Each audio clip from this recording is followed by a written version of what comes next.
రాజ్యాంగ ప్రదాత, దళిత, గిరిజన, బలహీన వర్గాల ఆత్మ బంధువు అంబేద్కర్ అన్నారు అసెంబ్లీ స్పీకర్ గడ్డం ప్రసాద్.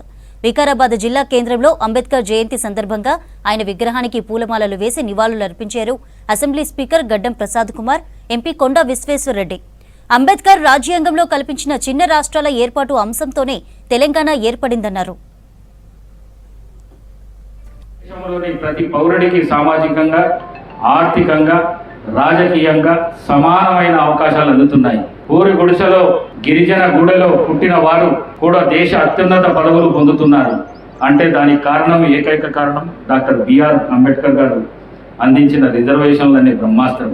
స్వతంత్రం వచ్చిన తర్వాత నాటి నుండి నేటి వరకు కాంగ్రెస్ నేతృత్వంలోనే దళితులకు పెద్ద ఎత్తున న్యాయం జరిగింది.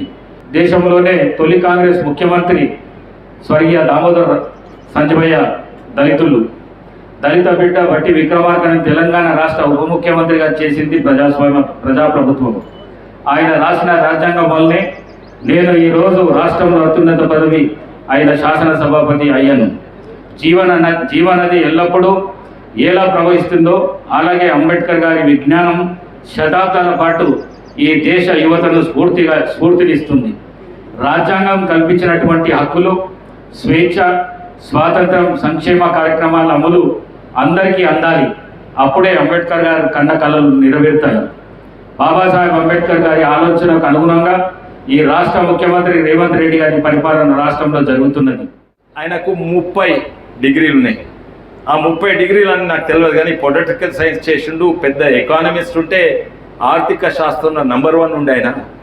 అదే కాక పొలిటికల్ సైన్స్, లా అన్నీ కూడా చదివిండు. ఆయన ఒకడు 2 దేశాలలో చదివిండు. అప్పుడు ఎంతోమంది పెద్ద పెద్ద నాయకులు ఉండే, ఇంగ్లాండ్ పోయి చదివిండు, కానీ వాపస్ వచ్చిండ్రు.